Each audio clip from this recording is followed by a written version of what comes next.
ఒకరోజు మనం లేచినప్పుడు సూర్యుడు ఉదయించకపోతే, ఒకరోజు మనుషుల్ని గుర్తుపట్టలేకపోతే, కలియుగం చివరిలో మనిషిగా ఉండడు. నిజాయితీ నవ్వుల మధ్య దాక్కుంటుంది. ప్రేమ డబ్బుకి అమ్మబడుతుంది. మరి మనం చివరి దశకు చేరుకున్నామా? ఈరోజు ఈ వీడియోలో కలియుగం అంతం ఎలా జరుగుతుందో తెలుసుకుందాం. ఇప్పటి ప్రపంచం వ్యాధులు, ద్రోహం, మనుషులు సత్యం కన్నా ఎక్కువగా డబ్బునే గౌరవించే కాలం. ఇది యాదృచ్ఛికమా లేక వేల సంవత్సరాల క్రితమే ఈ కాలాన్ని ముందే చెప్పారు? అవును, పురాణాల ప్రకారం మనం ఇప్పుడు కలియుగంలో ఉన్నాం. అసలు కలియుగం ప్రారంభం ఎలా జరిగింది? విష్ణు పురాణ ప్రకారం కలియుగం ప్రారంభమైన తేదీ క్రీస్తు పూర్వము 3102వ సంవత్సరం. అదే రోజు కృష్ణ భూమిని విడిచిపోయారు. కృష్ణుడు ఈ లోకం మొదలైన వెంటనే ధర్మం కూడా తగ్గిపోవటం ప్రారంభమైంది. అంటే కలియుగం అంటే ఏమిటి? ఇది ఒక శాపమా లేక సహజ చక్రమా?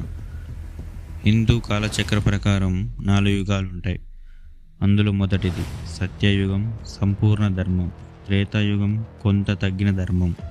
ద్వాపర యుగం, సగం ధర్మం. కలియుగం అంటే ఇప్పుడు మనం ఉన్న కాలం 1/4 ధర్మం మాత్రమే. ధర్మం ఒక ఎద్దు లాంటిది. సత్యయుగంలో 4 కాళ్ళపై నిలబడుతుంది. కలియుగంలో ఒకే కాలిపై నిలుస్తుంది. మన కాలంలో సత్యం ఎంత ఉంది? కలియుగంలో లక్షణాలు ఎలా ఉంటాయి? పురాణాల ప్రకారం కలియుగంలో లక్షణాలు: పిల్లలు తల్లిదండ్రులను గౌరవించరు, ధనం ఉన్నవారే గొప్పవారు అవుతారు, అబద్ధం సత్యంగా మారుతుంది, ఆహారం కూడా పవిత్రంగా ఉండదు, మనుషులు ఆయుష్ తగ్గిపోతుంది. అంటే కలియుగంలో మనిషి ఆయుష్ కేవలం 20 సంవత్సరాలు మాత్రమే. ఇవి చదివితే మనకు ఇప్పటి వార్తలు గుర్తు రావట్లేదా? అసలు కలియుగం ఎంతకాలం ఉంటుంది? కలియుగం మొత్తం వ్యవధి 4,32,000 సంవత్సరములు. మనం గడిపింది కేవలం 5,000 సంవత్సరాలు మాత్రమే. అంటే ఇంకా లక్షల సంవత్సరాలు మిగిలి ఉన్నాయా? లేదా కాల గణనలో ఇంకేదైనా రహస్యం దాగి ఉందా? కలియుగం చివరిలో ఏమవుతుంది?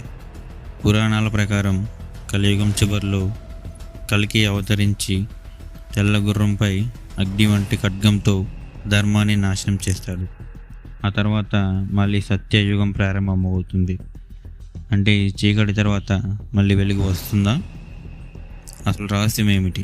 ఒక ఆసక్తికరమైన ఆలోచన. కలియుగం నిజంగా కాలమా లేక మనిషి మనసులో చీకటి స్థితి మాత్రమేనా? ప్రతి మనిషి లోపలే సత్యయుగం, కలియుగం ఉంటాయేమో. మన ఆలోచన మారితే మన కాలం కూడా మారుతుంది. చీకటి పెరిగినప్పుడు వెలుగు విలువ తెలుస్తుంది. మనం కలియుగంలో ఉన్నామా లేక కలియుగం మనలో ఉందా?